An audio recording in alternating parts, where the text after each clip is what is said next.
Say goodbye to your credit card rewards. Greedy corporate mega stores, led by Walmart and Target, are pushing for a law in Congress to take away your hard-earned cash back and travel points to line their pockets. The Durbin-Marshall credit card bill would enact harmful credit card routing mandates that would end credit card rewards as we know it. If you love your credit card rewards, tell your lawmakers, hands off my rewards. Tell them to oppose the Durbin-Marshall credit card bill. The Coca-Cola Company, Keurig Dr. Pepper, and PepsiCo are bringing consumers more choices with less sugar than ever before. From sparkling, flavored, and bottled waters to zero-sugar sports drinks, teas, and sodas, consumers are taking advantage of these choices. In fact, nearly 60% of beverages sold contain zero sugar. To learn more, visit balanceus.org. Welcome to the Awakening Women podcast. I'm your host, Leanne Oaten, and former therapist with a background in counseling psychology. This podcast is for strong, high-achieving women who want more in their lives and relationships, who are ready to rise to the next level of growth, healing, and evolution. Nothing changes until you change. And when you change, everything else changes around you as a result. If you're done with feeling powerless within the chaotic and toxic dynamics in your relationship and don't even know where to begin with making changes, I've got you covered. I know you've tried everything, including counseling, watching hours of videos, and reading stacks of books on narcissism, and find that all it does is leave you feeling even more stuck and in the same place. None of these things work when you're living with a narcissistic spouse because the root causes of the symptoms are not being addressed. As with physical health, there is an emotional, physical, spiritual, and psychological component to healing and overcoming the problematic symptoms and pain you're facing every day in your life and relationship. If you're ready for a direct, no fluff, no nonsense approach to take you into your personal power and take back your life, you are in the right place. Let's get started with today's episode. I want to talk about something today that's been on my mind, and it's something that I am endeavoring to do and have always endeavored to do, which is have my own authentic voice message, like here on the podcast, when I'm posting on social media, when I'm writing emails, and in my courses and programs. And I'm going to get into 5 things that are absolutely driving me crazy about being in the online space within the personal growth and relationship space. And for the last 6 years, the narcissistic abuse space, like all of it. And this has really been a part of why I am pivoting to talking about more expanded things and healthier relationships and wanting to discuss other topics, because this space really is saturated. And even if it's people that do have a PhD, or they are counselors or psychologists, or they have some kind of formal training and what they write is good, it's all the same. And I know it's probably me that's hit the burnout personally because it is the space that I work in. So maybe it's not the same for those of you who are just consuming the content, but I also wonder sometimes if, we're all just in information overload.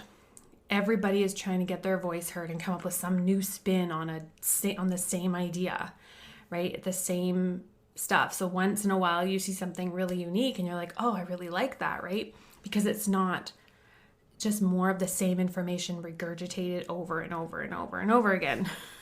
So that's something that I have been aware of and more aware of as I've been in this space for the last 6 years, 11 years total. And I try my best to write original content. Now, is anything ever fully original? No, because we pick up things along the way. I am always listening to something on personal growth or relationships. I read. I like to learn. I'm hungry for knowledge. I like to learn new things. And I love discovering a new idea or a new concept or have a mental shift of some kind or an emotional shift. Like, I love that. That's why I do what I do. It's an extension of my passion and my journey. So we all are taking in these ideas. And so the biggest thing we have to do in all of this when we are consuming content, and this is true with mine as well, is you put it through your own personal filter. Like, does this make sense to me? Does this resonate? This expert is saying I need to be doing this, that, and the other thing, but does that feel right to me? Or wow, boom, that hit me right between the eyes. That's exactly what I needed to hear right now. Or you might see, this happens with me, especially when I'm more connected with my spiritual practices and intentionally connecting with that, is I will see something pop up that's in line with like the work I'm doing right now, or a breakthrough I had, or a new awareness I had. So that's weird, right? I don't know if you've ever had that experience, but I certainly do. And the more I'm doing my personal work, and I go to very specific mentors. I don't like to consume just from anyone. Someone that posts that they're a somatic coach or a somatic life coach with, where's your credentials? Like seriously, if you're working with trauma and women who have been abused and traumatized, where's your credentials to actually be able to do that properly? I think these words are like thrown around, these buzzwords of somatic and attachment and all this. But, sure, anybody can talk to these points. But to say I am a somatic life coach, I just saw this the other day. Pulling up to Mickey D's just for drinks? Oh yeah, that's me. Nothing extra, just perfection and a straw. Coming in hot for the coldest cups on the block. Because there are drinks. Then there are drinks from McDonald's.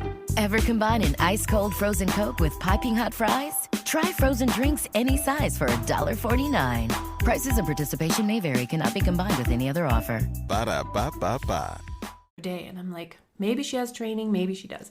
But I just feel like I know, personally and professionally have the background to understand where you go and don't go and how to deal with someone who is in that traumatic response, right? I don't treat trauma. I don't do counseling per se anymore, but the approach I have is informed by that training and that knowledge, but I don't claim to treat trauma or PTSD or anything like that. Will I include courses, classes and such in my programming that educates women on what I've learned and what I know and what I've applied? Yes, but I don't treat it, even though I have a counseling background, because it's not something I was ever trained in specifically, and I don't believe I have any business going there, nor do I desire to. I would rather work with women in the present moment, coaching through the now, and making those connections where needed to the past. So here are 5 things that I am so over in the relationships and personal growth space. The first one is coaches with zero investment in their education. And this is because I have invested a significant chunk of money to get my counseling training, was an education for specifically becoming a registered professional counselor. I had to go through a lot of work, a lot of training, a lot of practice, passing tests, writing different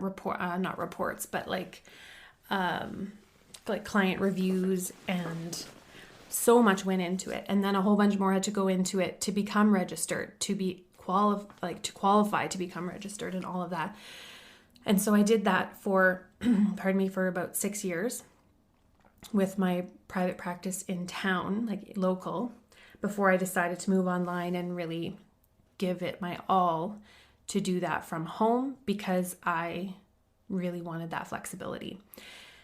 And at the time too, when I decided to do that, I was also running a wellness center with multiple other practitioners in it.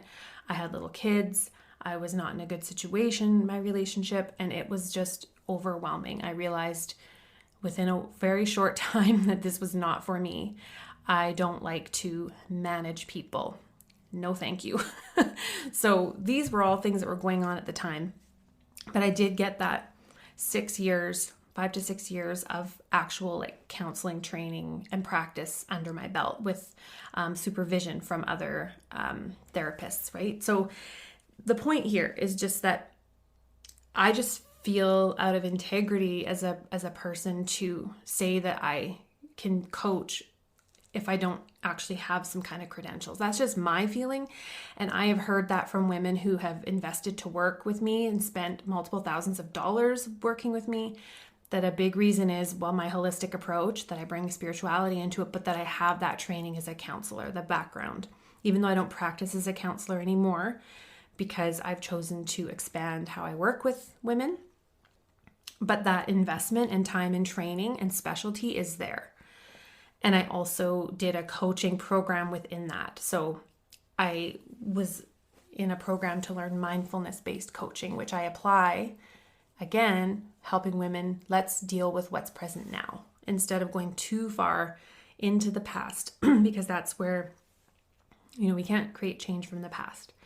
And so all of that coupled with like decades, 2 decades at least, of being very much into reading personal growth, taking courses, taking programs, investing money, time, energy into growing myself, and I bring that into my work. So where is the investment, right? Like you can go online now and get like a $20 coaching certification. I'm serious. Or like $200 and you can be a certified coach. It's bananas. So if you're coaching someone on, okay, I'm going to teach you how to train your dog. Okay, sure. He has a certification. Okay. But when we're talking about like working with someone's psychology and their life and what's really going on with them, we have to be very mindful and very, very careful. And I am even very careful to not, sometimes I do give direct advice, but I always say, please check in with yourself to see, does that feel correct? Does that feel like something you can do? I don't give direct advice other than in times when I think it's really needed, like you need to get out of this situation. If I'm fearing for a woman or her children's safety, I will give direct advice that I'm very clearly telling you need to get out of this situation. That's also for liability reasons. I'm not going to coach a woman to go into her mindset when she has been in danger. I don't really do a lot of coaching around that anymore, but just as a point, right? So the first is anyone can start an Instagram account and say, I'm a lifestyle somatic coach or attachment theory coach, embodiment coach, like whatever, where's your training? So that's the first one. And I'm just speaking true to me. You might be someone that does that. And so maybe this is triggering for you and you're like, maybe I do need to go and actually invest and do something with my education. Because the other thing is that there's a lot of these influencers. This is just where it goes like bananas and it goes down the rabbit hole. But I've seen other quote unquote influencers, they run coaching certification programs. So then you can learn from someone that, first of all, doesn't have any education, and now they're training other coaches. If the person that is training other coaches has that education and background and that foundation, sure. And I am someone that looks for that. I really do. If it's a business coach, I just want to know what their success was, how they did it, the kind of person they are. Do I like it? Do I like how they do things? And how many years of experience have you had, right? Like I have over 11 years experience combined. And so women have said the same thing. Like they wanted someone with experience, with that specialty and that background in counseling psychology. So do your due diligence. And again, it goes back to this overwhelm of online. Look who you're following and consuming information from. Okay, so that's the first one. The second is, this is one thing that drives me nuts, but again, I think it's probably because it's a personal thing of mine, a personal annoyance, and it's something I try my hardest not to do. And that is like saying the same thing, but maybe like changing a word in it. It's the same thing. Like a lot of people post the same content or they're regurgitating some of the same messages. Because have you ever seen that in a day where you have like 3 different people posting 3 different posts, like different graphics with the same quote, and they're not actually giving credit to the original author? That's what drives me nuts. So if I ever share something that is clearly someone else's, or I'm quoting something that isn't mine, if it's something that I read or whatever, I will put who that is quoted by. It's not a good idea to try and parrot what somebody else has written, right? So that's the other thing, not giving credit to the original author. This is also really big in this narcissistic abuse space, which is why I'm pulling out of that niche. There's just a lot of traumatized women that they may be trying to share to help, but a lot of times I think they're sharing for themselves. And that's one thing that I have always looked at, and this is something I learned very early on in my counseling training, is we have to be very careful of personal sharing. In fact, in counseling, it's said to not share any of your personal life. But I have always found little pockets of time where it was appropriate to share, like, hey, I've been there, but you share it to help the other person, not yourself. So it's always like asking, why am I sharing this? Is this to help another woman in saying, hey, like, I've been there, you're not alone? Or is this to share with a client or to social media so you have a place as a personal journal to throw out there and get the validation in the comments, right? I hate that. And that's why I really don't share a lot of my personal journey. That is a conscious, intentional choice. I just think a lot of people put their personal history online, and then you have kids and your kids' friends that are seeing this. I don't know. For me, that's a personal boundary, and I feel like it's ick when I read that. I don't enjoy that. So that's me. The third is there's people just sharing information rather than experiential, sharing their actual experience. Now, we are all only ever sharing our perspectives, including me. Right now, I am sharing my perspective. That doesn't mean that it's the only perspective. It doesn't mean that it's right, and it doesn't mean that it's wrong. It's just mine. And this is how we connect with people who we want to learn from, right? Is by going, oh man, yeah, that's exactly, like, that's driving me nuts too, right? Or yeah, that's how I've been feeling. And you have those moments, right? Because that's how we all connect on an unconscious level.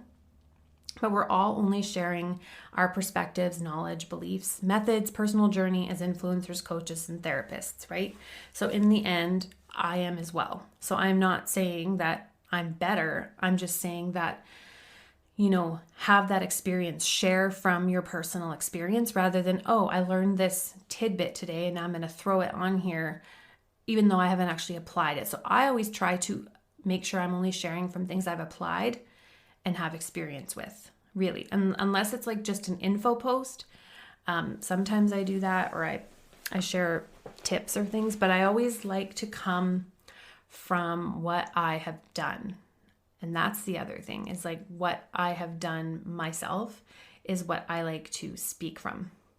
So remember that coaching is not a regulated industry, that anyone can open up an Instagram account and call themselves a coach. They can call themselves a somatic life trauma coach. They can call themselves a trauma PTSD coach. Are they, right? What makes them have that ability? And just having the experience, I don't think, is enough. Not when you are coaching and trying to lead clients to a better place, lead people to a better place. And oftentimes these coaches have quite large followings. And I think perhaps they have credentials. Maybe they do, and they don't put them up clearly. But I think it's important for you as someone who is looking for a therapist or coach is, what's their experience? What's their background? How are they going to help me specifically? And investing in something, thousands of dollars in something that you feel like you didn't get much out of, or that you're further along than the person that you've invested in any area of your life, that's not a good feeling. So make sure that it's someone that is where you want to. And number 4, the attachment theory. Again, I'm in the relationship space, so I am seeing it. I'm inundated with it all. And I've certainly read books, some of the top books on attachment theory. I've done a lot of reading on it, lots of audiobooks to educate myself. And while I think there is definitely some merit in that around, how we attach, there's just so many factors in that. And women have said, oh, my husband stonewalls and this and that, and he's avoidant and he's this and that, but actually it's abuse, right? So like it can become just a catchphrase. And sure, there are some, I actually did a podcast on this, how narcissism can look like avoidant attachment and how we have to be mindful. Like, avoidant attachment is a tendency. It's not written in stone.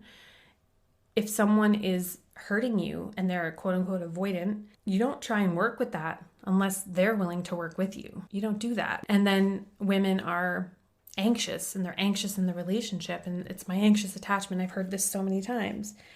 Well, you will only have anxious attachment with someone who is triggering that within you. Trust me. And yeah, we can have those avoidant, those triggers. But over time in a relationship, as you get more at ease and get to know someone and you've spent a lot of time with them, those kind of triggers will ease, especially when you've had past trauma and betrayal in your relationship. So we're talking here like your first relationship after experiencing this type of string of bad relationships. You work through that and you get to a point where there's some calm there, where there's a healthy connection and a healthy space between, and each person has their own shit going on. You've got your own stuff going on. You've got your own goals. You are building your own life, and you're not anxious about being apart from them. So if that's the case, usually there's some toxicity going on there. There's something going on there that is not healthy if you are anxious when you're away from your partner, or you're anxious with them, or you're anxious about something that's going on. And a lot of times when I've talked to women about this and I'm like, okay, so what, tell me a little bit about what's happening that is causing you to think you have anxious attachment. And then as it goes on and on, it's like, oh, well, that would make sense that you are anxious because this is very toxic and dysfunctional behavior. So yeah, we have to be careful with the attachment theory. I think it's a tool, just like the 5 love languages and all that. And it's worth having some understanding of this, but also realizing that certain people will bring that out in you. Like an anxious attachment is something I've been able to heal. Like I don't have any of that. But if you're in a relationship with someone who is acting erratic, you don't know what to expect one moment to the next, you're being gaslit, your reality's being twisted, you're being invalidated, issues that you want to resolve are swept under the rug and you're not allowed to bring them back up, or they will stonewall you and ignore you all day or for days, or I've heard women say they've had the silent treatment for weeks. That's going to make anyone anxious. Or things like he's texting other women, or he's following other hot women on Instagram and he's watching porn or whatever. It's making me anxious. Well, it's probably for a good reason. You're not insecure. They're doing things that are leading you to feel that way because you should feel secure in a relationship. If you have insecurity issues over nothing, yeah, deal with it. Go heal. But if you have insecurity issues over their inconsistency, their lying, their shady behavior, their weird chats with other women or messages you find or whatever, you have every reason to feel anxious attachment to that. All right. So again, it's that attachment theory. I think it can muddy the waters, and it's changeable, and who you're with will determine what kind of behaviors come out. All right. And the last one, number 5, is it's everywhere. The masculine and feminine polarity is everywhere. I have been immersed in it. I am interested in it. I'm interested in learning about masculine and feminine energies. I believe that men and women both have both, and men can have more feminine energy where women can have more masculine. And it's all of this, like we just do, right? It just is. It's like the law of polarity. If you research that, right? That's where the masculine and feminine end up working best, is when there is some polarity in that, because if you read about the law of polarity, you'll learn why that is. And so if you have two highly masculine, like a masculine man that's very driven and goal-oriented and headstrong and all those things, and then you have a woman that's the same, they're gonna clash. They're always gonna be battling, always gonna be fighting, always gonna be in competition with each other, trying to one-up each other. Like, that's not sexy, right? That's not a hot relationship with nice attraction in there. I know for me, I need to be able to soften and kind of breathe and relax and have a man take things over or take care of things or feel taken care of or have shit dialed, like have their shit dialed. Like that to me is super attractive. So you have to know what you want. Maybe you are a woman that actually you like to be leading and you like to be in charge, right? And that can often be a trauma response from, or just life experience of that's what you had to do. It's what you've had to do. And then as we heal, we go, is that really what I want? And if not, then what do I want it to look like? And what role would I actually feel really good fulfilling in a relationship, but also in my life? How do I want to feel every day? How do I want to feel when I'm at work or running my business, with my kids, with my friends, with my partner, right? How do you want to feel in that relationship? So I do. And so the other thing with this masculine, feminine polarity stuff is there's one person in particular that I'm not going to mention names. I don't like to do that, but I was listening to some of her stuff for a while. And she is very much about women just need to find a guy with money that's going to pay for everything. And your money is your money and his money is your money. And he should be providing for your nails, your hair, your bills, paying your bills. Even when you're just dating and you're with a boyfriend, they should be paying everything. And she has a massive following. She's very popular. She's created a movement around, like, if he hasn't got any money, then dump him, because what's the point, right? So I find that is very sexist. I would say it's a way of objectifying men, right? We go about objectifying women when men just want one thing. Well, what about the women that just want one thing, right? That's just as hurtful and harmful, right? So anyways, after listening to that for a while, I did get some stuff out of what she has said, because there's a lot she does say that are about like women having high standards. Like, no, don't go for a guy that does not have his shit together. If he's broke and gambling, can't keep a house on his own, doesn't have his own life together. Yeah, why would you want to get into something? Like I think that goes either way. Now, of course, sometimes you can go into things when one person is maybe going through things, but they're working toward, and you're seeing them work toward improvement. But if you're wanting to find someone that is that stable masculine man that has at least a provider instinct, there is stuff out there that is about, oh, men just should provide, and there are men out there that are like, this is what I love to do. It's what I love to do. Fine. But at the same time, do you think men want to feel used? It'd be like, I just see it as akin to a man that's like, I want a woman to stay fit. And if she ever gains weight, has any flab, her looks start to go, I'm out. Or if she's doesn't look a certain way, I don't want any of it, right? I think that is similar. But on the flip side, number one, yes, we as women should take care of ourselves, for ourselves, not just for a man, but take care of yourself for you. Take time into your appearance for you. Do your hair for you, your makeup, dress how you want to dress for you. Walk, exercise, get movement for you. Do your self-care for you. But also, when you're in a relationship, don't let yourself go, right? that can happen. And on the flip side of that, I think most women, we can attest to that, we want a man that has his shit together also, when we are someone that has that as a high value of having our stuff together, right? At least to the best of our ability.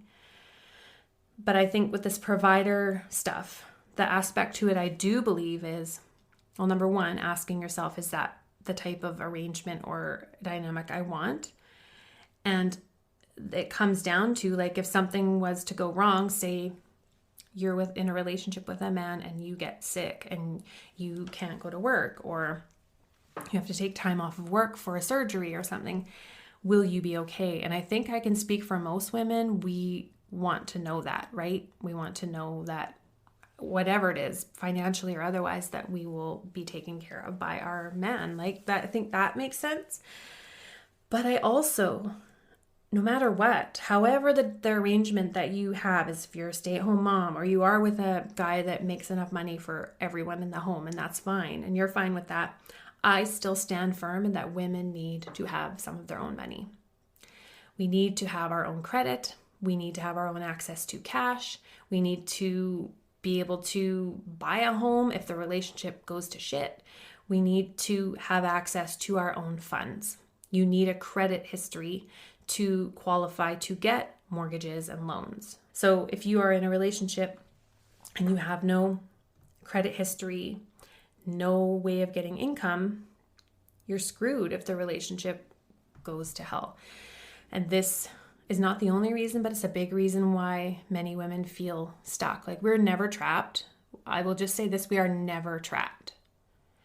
Ever. And there's a lot of women that get caught up in the, what if I can't do this on my own? What if I can't do this on my own? And you don't realize that you're actually going to fly when you get out of a situation that is like clipping your wings, right? That is keeping you stuck. Things open up, things work out. Doesn't mean it's not going to be without issues and challenges, of course not. But I do firmly believe that no matter what the situation, women need to have their own money and their own credit, their own access to cash, and their own bank account. Whether you have a bank account that is, and this is not financial advice, this is just my opinion, that you have, if you do have a joint bank account, that is money that both are depositing into. It's not like the main account where your paycheck is going into. That is a big mistake. And I have had clients, women who are the main income providers, making a very high income, that their spouse has access to, or their spouse has a credit card in their name that they're allowed to use however they want. Big mistake. I think that's a big mistake for women, but I would say also for men too, right? If we look at it from both sides. So I think regardless, women need to have their own money, their own stream of income, their own bank account, their own credit rating, and even their own credit card.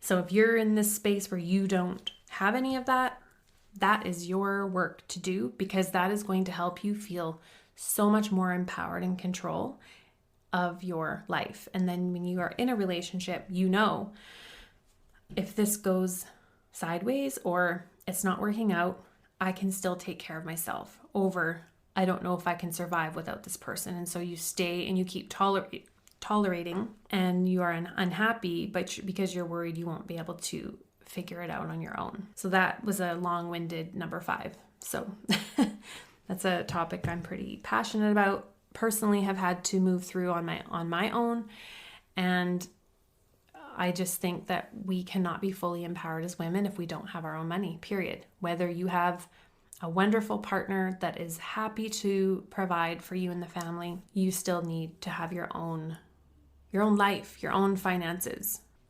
I have a 10-day money course inside of my Take Space course. This is my course for women who are in a relationship with someone who has narcissistic traits, narcissistic behaviors, and they're not sure if they want to stay or go. So this is a course I've created many years ago and used to run it as a program, and is now available as a self-help course. And inside of that, I have my Women, Money, and Power course. And inside of that, there are audios to help you start shifting your money mindset, your money behaviors. And I've also included my top list of books on money and shifting your money relationship and getting your shit together financially. You can get that at Headliner.app/take space. All right, thanks for hanging out with me in this episode, and I'll see you in the next one. Take care. Thanks so much for tuning in to this edition of the Awakening Women podcast. If you loved this episode, please take a moment to share it and leave a 5-star rating and review. If you're ready to take your next step, head to the link in the show notes to sign up for my latest free class. Also, be sure to follow me over on Instagram at Awakening Women Official and join the conversation. Thanks so much for tuning in, and I'll catch you again in the next episode. Take care of yourself in the meantime, and I'll see you online.